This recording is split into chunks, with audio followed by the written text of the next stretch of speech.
they found that 75% of leaders fail because of lack of preparedness. And it sounds like such a simple thing, right? It's you're put into a new role, you've got a job description, you know where you're supposed to go next, you're introduced to your team, and off you go. That is the biggest landmine that organizations actually set up for leaders, is that they do not properly solidify the ground underneath a new leader. And when I say new leader, I don't just mean a first-time leader. I mean a leader who might be going into their 5th or 10th or 20th leadership role. But every role is a little bit different. It's a little bit more complex. And necessarily, it is slightly beyond that person's depth. Otherwise, they would not have been advanced into that role. So that is really the biggest landmine, is that lack of preparedness. Welcome to the HR L&D podcast with your host, Nick Day, CEO and founder of JGA Recruitment, specialist HR recruiters.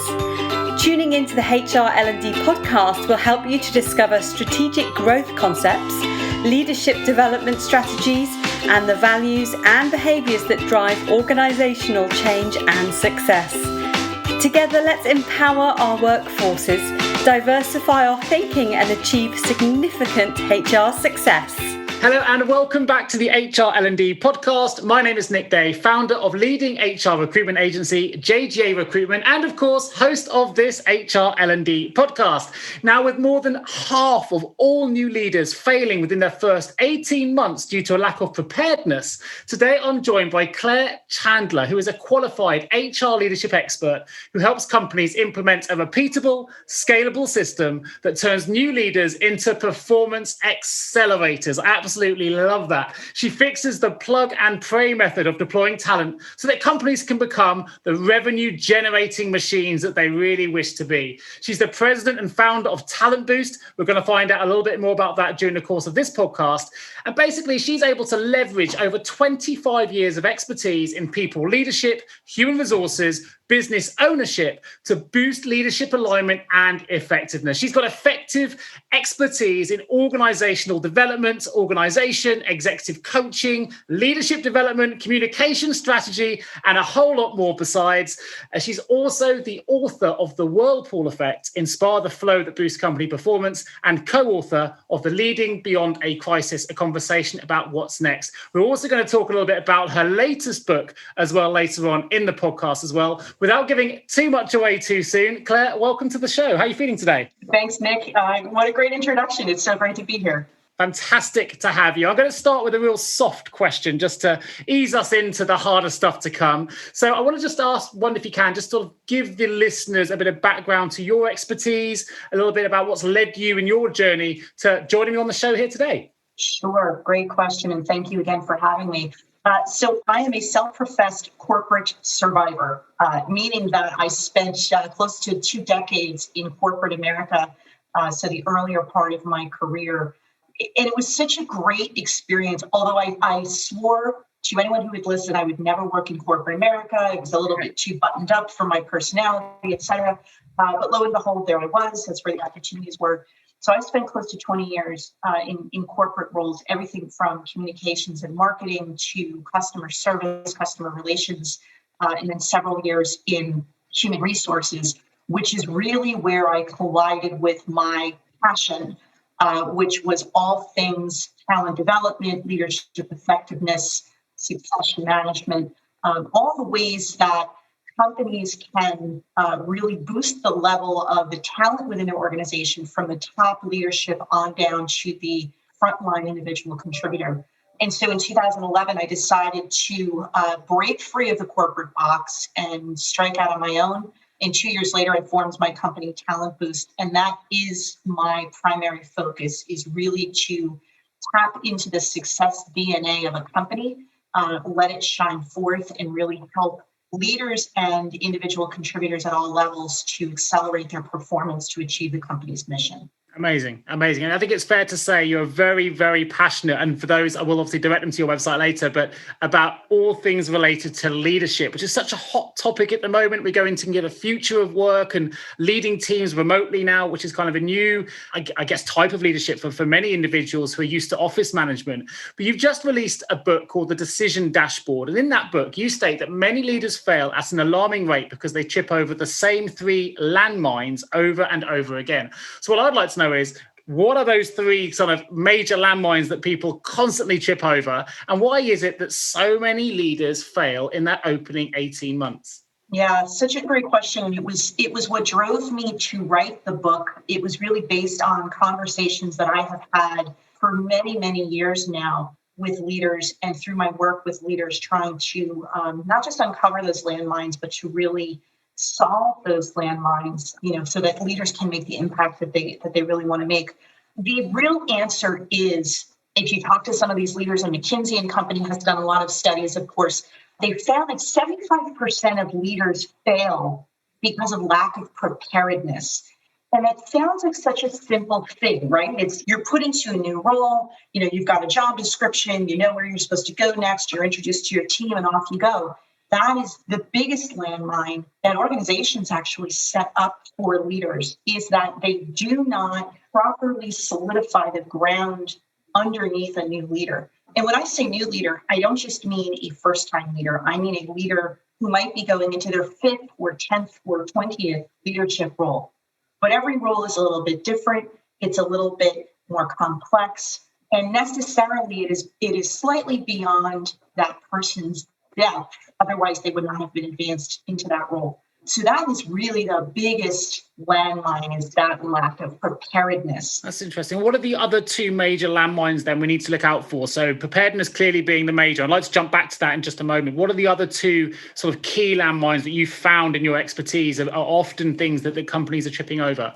So the biggest landmine for new leaders is absolutely lack of preparedness. The other 2 are lack of clarity around your mission.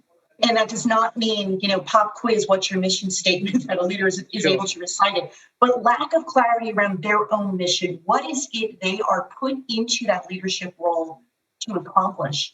And the third landmine, quite simply, is indecisiveness, the inability to make a clear, swift decision based on the information at hand.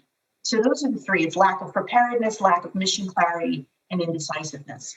You said something really interesting in the preparedness question, which surprised me a little bit, because I'd made the assumption, obviously incorrectly by the sounds of things, that perhaps one of the reasons people fail in that preparedness element is because often they're thrust into leadership roles having not had leadership experience before, but maybe they performed optimally in their previous position. So the natural progression then is to start leading a team, and actually they've never really had the experience or the preparedness, so to speak, to be able to accelerate in that role. But you mentioned actually a lot of people fail when they've been in leadership roles for many, many years, still due to the same reason, that lack of preparedness. So what kind of stuck out for me? I'm a recruiter, right? So I love to try to find clients the best talent we can find. Often we're placing leadership positions.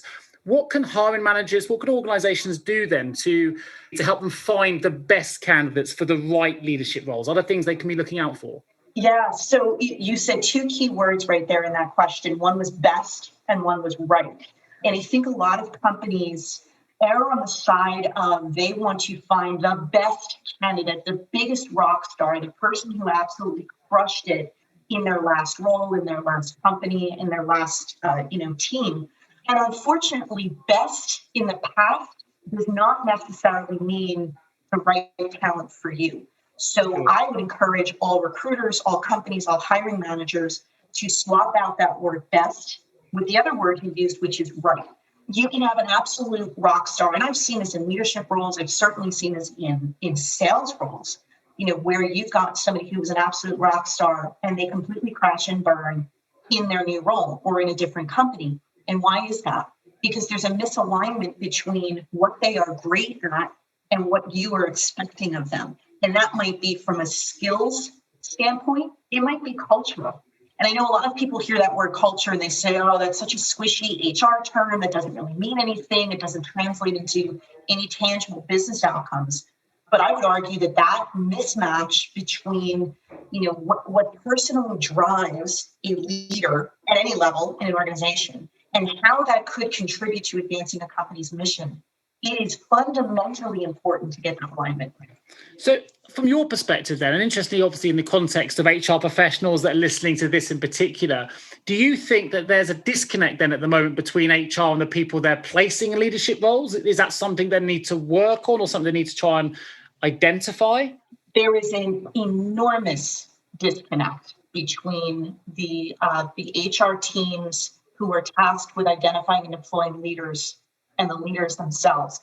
Not too long ago, I invited over 300 HR executives who were tasked with finding and deploying and readying talent to a conversation. And I also invited over 100 newly deployed leaders to a conversation because I wanted to, too often as consultants, we get enamored with our own ideas, our own theories about what is not working and what the solutions are. And I wanted to test that against the market, so to speak.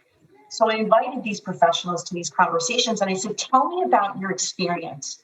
From the HR side, I wanted to know what has been your experience, what has worked well, what would you like to do differently the next time in terms of identifying and deploying talent.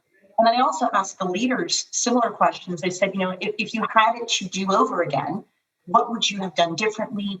What did you need to flatten that ramp to full productivity that you feel you didn't get? And in all those conversations, there were a lot of disconnects between HR and the leaders, but two stood out. One was around mindset, and this was fascinating to me. HR, without exception, felt like leaders walk into their new role full of ego, right? Full of confidence and full of bravado. Sure. And in fact, this is what's going to shock you because you just agreed with that, right? You think, well, of course, because, ego-driven leaders, that's what makes them get our attention. That's what makes them stand out. When I spoke to the leaders, they said, actually, I was filled with a lot of self-doubt when I first stepped into my latest role. And I even wondered if I deserved to be at this level. Wow. That's a huge disconnect in mindset. And so think like about that. I feel like they're suffering from imposter syndrome a little bit on that. Yes, yes. And don't we all, right? But you see these leaders who had great track records of performance stepping into this new role with a lot of fear and a lot of self-doubt. And if they're being placed by an HR organization who just assumes that they are ego-driven, that they know what they're doing, how likely are those new leaders to raise their hand and ask for help? Sure. Not very likely, right? And so that led to the other major disconnect. And there were many, but the other one beyond mindset was around what I would call resources. So, HR's sort of knee-jerk reaction to how do we increase leadership effectiveness is to do more training. And so the HR executives I talked to were all very proud of the fact that they have, in recent years, rolled out more online training for leaders to, upskill. When I talked to the leaders, they said, that's all well and good that they have this training, but I don't need training, I need results. And training isn't going to get me there. What I really need is someone to talk to about these new situations that I'm trying to navigate. So HR thinks the solution is training, and new leaders are begging for a sounding board. Interesting. So how do we then bring those two things together? How do we make them more aligned? Because as you mentioned, HR leaders perhaps are going to be reticent to potentially raise the fact they've got a feeling like they've got imposter syndrome or they're feeling that they're struggling. How do we bring that together? In your experience, what are the kind of tools that perhaps you would deploy or the questions you would ask to help align those two things and really make them work in a cohesive manner? So the first thing I always do when I see such a wide disconnect between any two leaders or professionals or teams that I'm working with is to try to find the common ground. And so even amidst all of these disconnects, the biggest point of commonality that both sides, the HR executives and the leaders they deploy, felt was around decision-making. They are all asking themselves, am I making the right decision? From an HR perspective, am I picking the right leader for the right role? From the leadership side, I am now responsible as a leader for the team, for the business outcomes, for moving our business forward. Those day-to-day and long-term decisions, am I making the right ones? So it's important to understand there is common ground between those two sides. And I think if you start from that and help to solidify the decision-making, both the focus of that and the confidence in the decisions that you're making, you're going to make a lot of strides in closing that gap. Sure. So for me, in terms of tools, One of the tools I think for HR especially is the use of assessments. And I talked to, when I had these conversations with the HR executives, I brought up the concept of assessments. And the more successful companies use some form of assessment as part of their hiring and their validation process. A lot of other companies don't. And when I sort of probed that a bit, they said, well, in my past company, we sort of used them, but they weren't really effective. Or others, we're not familiar with assessments at all. I'm a huge believer in the right assessment tools as one component for helping you to validate, on the front end that you are making the right decision in terms of aligning the right leader with the right next role. But even those companies and those HR executives who are using assessments, most of them are not taking them far enough. And what I mean by that is we use assessments, and you're in recruitment, I'm sure you use assessments a lot. Yeah. They're for those who use them and use them effectively on the front end to validate the decision. They need to go a step further, right? Because the assessment is going to tell us a lot about what is driving that individual leader, the successful one, the other internal candidates. How great would it be if you gifted that new leader with some insights from that assessment, right? Going back to those early days when they're filled with a lot of self-doubt, they're wondering if they are going to trip over those landmines. They're wondering if they even are worthy of being in this new position. How great would it be to sit down with them and gift them a feedback session on the insights that assessment brought to light? That alone is going to help boost their confidence by raising their self-awareness of where they excel and where they need to surround themselves with the right people and the right processes. To play a little bit of devil's advocate here, I'm just thinking about, we use assessments here, we use different psychometric tools, particularly when we're recruiting for our own staff. But I think there's a risk sometimes that you start with an assessment, you get all the findings, you understand what makes people tick, you understand their personality traits, perhaps which leaders may respond best to based on leadership styles and personality and all those different things. And we start with the best intentions. We pull all that information in, we get excited by it, we reference it in the first meeting, maybe the second appraisal, or even the third, but slowly but surely, eventually we almost revert back to the root of water. We go back to the natural leaders that we may or may not be, and we almost forget that those assessments were taken at the start. So what sort of tools or recommendations would you make to help keep leaders on track so that we don't start to forget some of the findings perhaps these assessments have helped us with at the start, and to stop us reverting into, I guess for want of a better word, bad habits?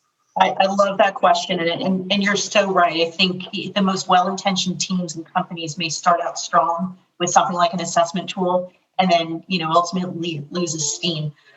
Commitment is always the key, right? If you're going to use assessments or anything else in your process, you want to find a system that works and you want to keep it going. The moment you try out a new tool and it peters out and you give up on it and then you try something else, you're perpetuating that sort of cultural attitude that this is HR's flavor of the week, right? And so you're never going to embed it in the culture. I would say in that case, one, you want to start sooner, and two, you want to embed it deeper. And here's the way to do that. Before you even introduce an assessment into your hiring or interviewing or evaluation process, do a little bit of pre-work, because contrary to past theory, there was no one ideal leadership profile. It used to be, when DISC first came out, it was, you had to be a very high D to be an effective leader, right? And that's what everybody kind of staked their claim on. And in reality, anybody can be a good leader. The key is to become really, really self-aware of what you are naturally good at and be authentic to that natural style, not try to be something you're not. And so for me, assessments can be wonderful when they are used properly. So I would do some pre-work to say, in our specific business and in this specific role, what are the attributes that are most likely going to drive success?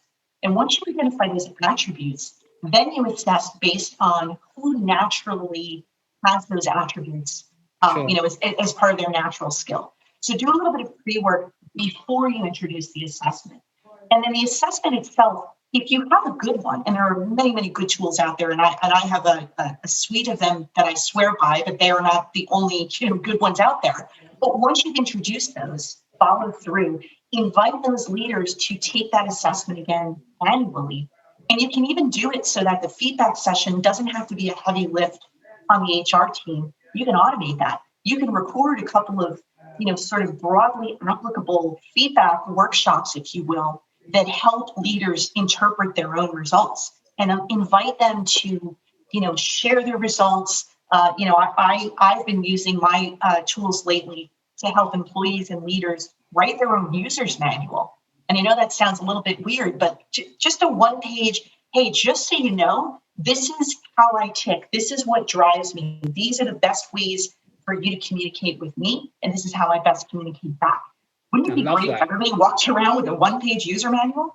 And so those are some of the ways that you can do that so that, the leader himself or herself who is being assessed gets as much value out of it as the HR team does. Have you ever asked yourself, how can any recruiter understand my HR recruitment challenges? Please don't give up on your hiring challenges just yet. Here at JGA HR Recruitment, we appreciate the difficulties associated with attracting, recruiting and retaining top human resources talent. We also understand just how costly a poor hire can be. JGA HR Recruitment would like to partner with you to help you overcome your hiring challenges. Contact us today on 01727 800 377 or visit jgarecruitment.com to find out more. You've given some really good food for thought then. That's something that certainly I've never asked to do, but I could quite easily write a one-pager on how I like to be managed for sure. And actually, it's never something I would think to do, right? You kind of assume your leaders know you and you don't really want to be too, dictating to them how you like to be managed. But I can totally see how the value is. It's just communicating, really, isn't it? And if you don't communicate, then how's your leader supposed to guess? You've given so many great tips to helping leaders to succeed. But if I could ask you for your one action from an HR and L&D perspective, if there was one action or one particular piece of advice you absolutely, if there's one thing you could leave this podcast with, it's this, that an HR or L&D professional could take away from this podcast today to really help them succeed as leaders, what would it be? It's hard to narrow it down to one, but I'm going to reinforce the importance of the assessments. And I'm not an assessment vendor. I do use them. I can recommend some, certainly. Sure. But I have seen the business value of integrating assessment tools into not just your hiring process to validate that you're putting the right leader into the right role, but from a developmental perspective.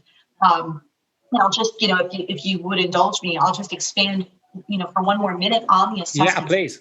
The other great thing about assessments is HR traditionally has focused on leadership development by saying, here are your strengths, and those are all wonderful. Here are your areas of weakness. Let's build a development plan that forces you to spend more time in the areas that do not come naturally to you to try to strengthen those muscles.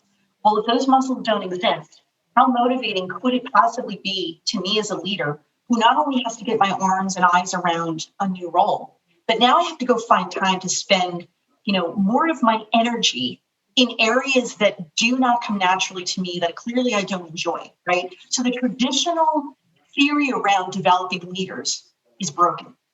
What you should do instead is take the insights from those assessments, understand what that leader is naturally strong in, and give them the opportunity to play those strengths by also surrounding them with people and processes that complement their blind spots.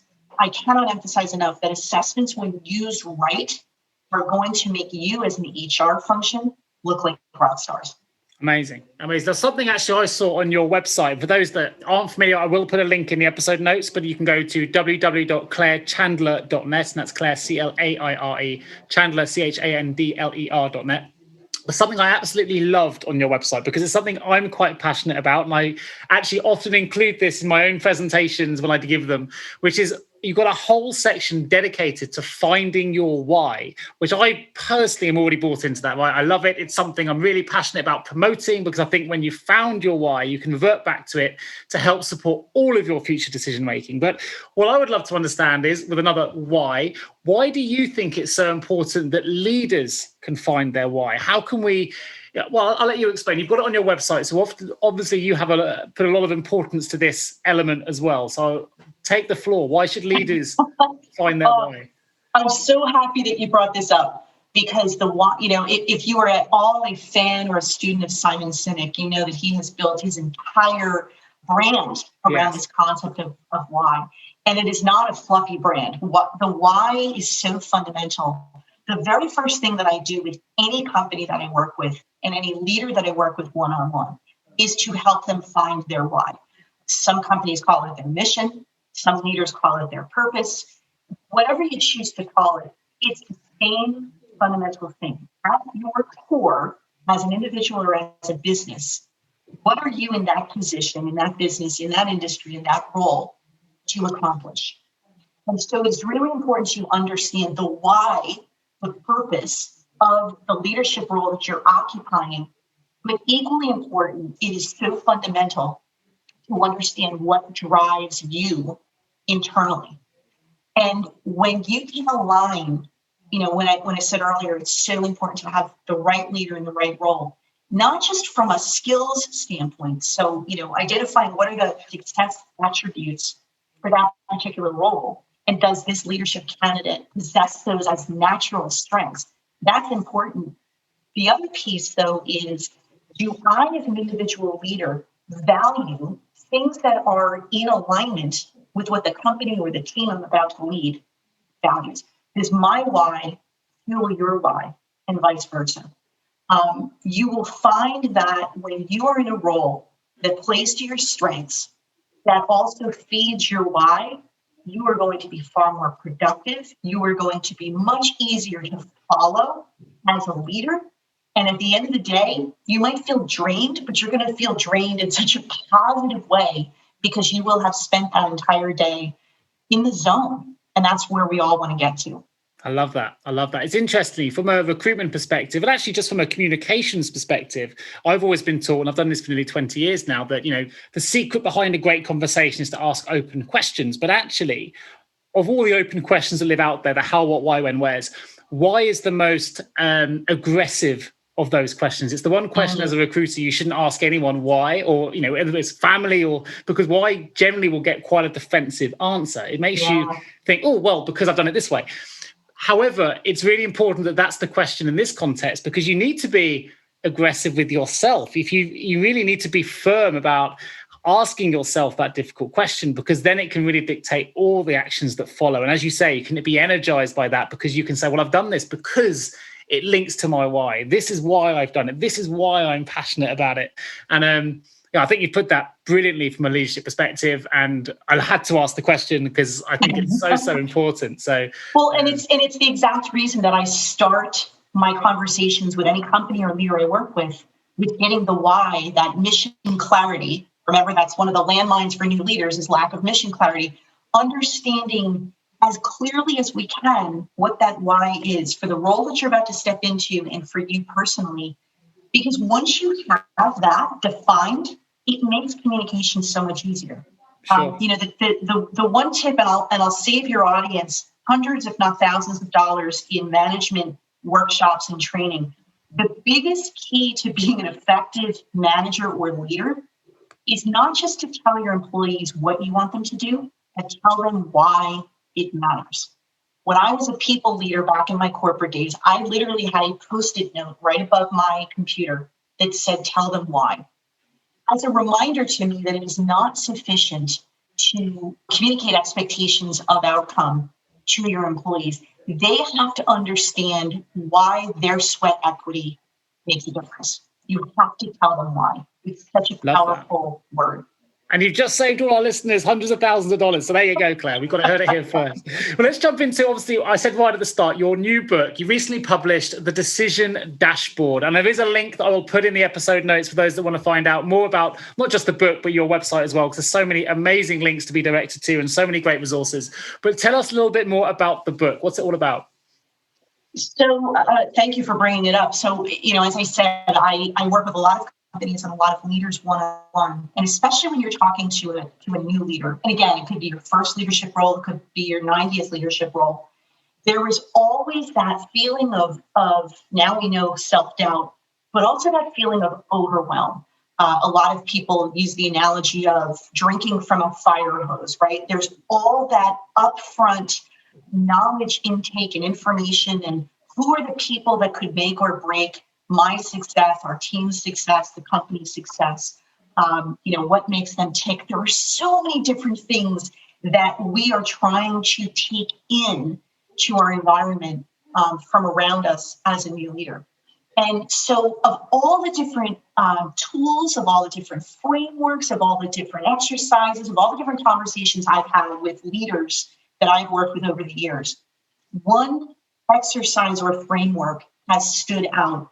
And it is this one-page decision dashboard that I work on with leaders, usually in our early days of working together. And it literally, when I work on it with my clients, anytime I talk to them, it could be months after we've done this exercise, they say, yep, I have my dashboard right in my pocket. It is a way to distill that feeling of overwhelm and all of the different parts of that new environment that we're trying to take in as new leaders, and distill it into one page that will guide every single decision that I make as a leader, whether it's a day-to-day decision, firefighting kind of a decision, or a long-term strategic one. And so, the more I thought about it, and the more times I've done this with clients, and the more times they have come back to me and said, Claire, with all the work we've done together, it's this one page that I just cannot get away from because it has just been a game changer for me. I decided to build a book around it and to help as many people as I possibly can build their own decision dashboard. And so the book is a little bit longer than one page, but it breaks down what, so I start with why. Why it's so important that you do a process like this, and then step by step how to build your own decision dashboard. And it literally will make every business decision easier and faster if you go through this process. Amazing. And so I'm just intrigued. So maybe I don't want to give too much away here, because obviously it's a service that you're providing and a consultancy, but what would typically be the first question then you would ask? Where does that journey, the decision dashboard journey, start? Does it start with that why question that you highlighted, or does it take a different approach? It absolutely starts with the why. So we get very, very clear in the book. We get very clear on the why, and also in my one-on-one work with leaders. So I literally took almost the script that I would follow with a leader and put it into the book.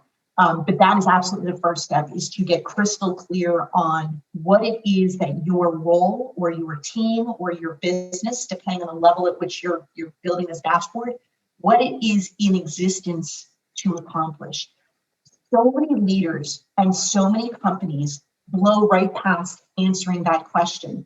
And if they took just 15 minutes to get that crystallized, everything they do after that becomes so much simpler. It must be so empowering. And of course, you can just, as you say, pull out your pocket, read it every day to remind yourself to stop that. As I mentioned earlier, those appraisals, sometimes you start to forget how it all started. We have the best intentions, but they wane because we fall back to the roots of water. But actually, if you've got that defined and you read that first thing in the morning, or you've got it, as you say, sort of on your Post-it notes on your desk, whatever it might be, then it just brings you back home, doesn't it? It allows you to reaffirm that from the imposter syndrome, actually I'm making these decisions based on this dashboard, based on the why, based on all the things that I've gone through. Actually, I can have courage of conviction here. I'm going to go ahead because it's the right thing to do for those reasons. That's right. And it solves those three landmines, right? It solves the lack of preparedness, because if you do this work up front, it will help you to take all of that fire hose feeling of overwhelm and distill it onto one page. It helps you get clarity of mission.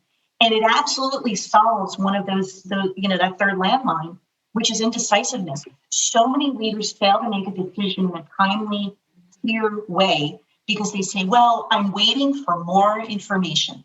And every leader, especially the higher you go, has to learn how to make decisions based on not having 100% of the data.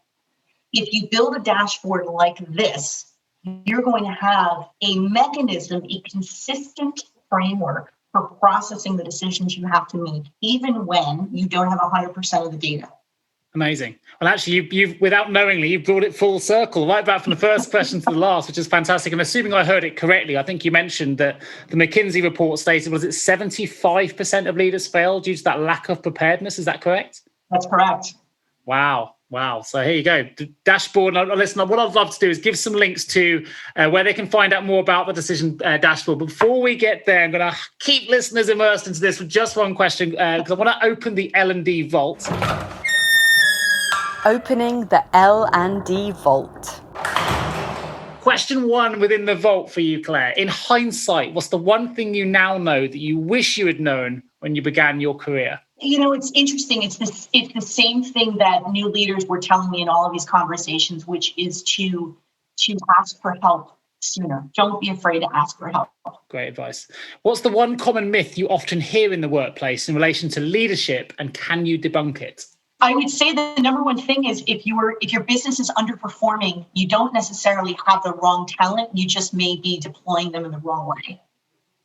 Clever. I like that. And last piece, and we may have covered this already, we're going to ask the question again. It's the great way to finish today's conversation. What's the one piece of advice you would give to someone recently appointed to a leadership role who has no prior experience of leadership? I'm going to say again, rewind to that manager's tip that I gave you before about, telling them the why. But I would say don't inundate yourself with all sorts of training and all sorts of workshops. Find yourself a sounding board. Surround yourself with one or maybe a couple of people who have been where you are, who have navigated the situations that you're facing, and lean on them as a sounding board. It will help you advance exponentially faster than any training could provide you. Amazing. Fantastic. Claire Chandler, thank you so much for joining me on today's HRLD podcast. I have mentioned, of course, if for those that want to find out more, you've got an amazing website that's full of loads of free resources. So please do check it out. It'll definitely enrich your leadership experience. You can go to www.clairechandler.net. And I will, of course, put that link in the episode notes. Within that link as well, I will also include a special link so you can book a discovery call directly in with Claire as well, which is also you can find at discoverywithclaire.com. So those links will be available. Is there any other links you'd like to share, Claire, where people can find out more about your decision dashboard, or indeed if they want to connect with you? The discoverywithclaire.com, absolutely. In fact, while we are rounding out this episode, if you have not already logged on and booked a call with me, please do that. I would love to hear from you. The other link, if talking about this decision dashboard and clarifying decisions and just making your life easier, whether you're an HR person or a new leader or an existing leader, go to the decisiondashboard.com, get the ebook. It's also available on Amazon, but I would highly recommend the ebook because it's bundled with all sorts of bonuses that you won't get with the paperback edition. Amazing. And I just want to add as well, for those not familiar, Claire is like the easiest person to talk to. She's a genuine leadership expert here. And I'm highlighting it because for those that know me, who've been involved in the coaching that I've been giving on the HR side, for many of you, something I'm hearing very, very regularly and repeated is that you often struggle with that imposter syndrome, particularly post-pandemic. For those that you find yourself in new HR management roles, sometimes questioning whether you're actually in the right shoes. Now, this is the perfect opportunity to book that discovery call with Claire, because I really do believe she can help you find that why, help you get onto the right journey. Mental health at the minute, we just finished Mental Health Awareness Week here in the UK. Mm-hmm. It's really, really important that we get on top of it. And you can do that now with a discovery call with Claire or by getting that book. And I wouldn't usually say that at the end of a podcast, but I think right now it's an important thing to raise, because there are a lot of amazing leaders out there who just with a little bit of guidance and a little bit of why finding, I think they could really, as you say, performance accelerate where they are and really help them to really optimize the performance in the roles they've got. So Claire, thank you so much for joining me on today's HR L&D podcast. And of course, if you are an HR or L&D professional looking for support with recruitment, please also give me a call, nick@jjrecruitment.com. And of course, I'll put those links in the episode notes as well. Claire, thank you so much for joining me today. It's been an absolute pleasure. Thank you, Nick. I've really enjoyed our conversation. Fantastic. And listeners, I look forward to bringing you the next episode of the HR L&D podcast real soon. Take care of yourselves and each other.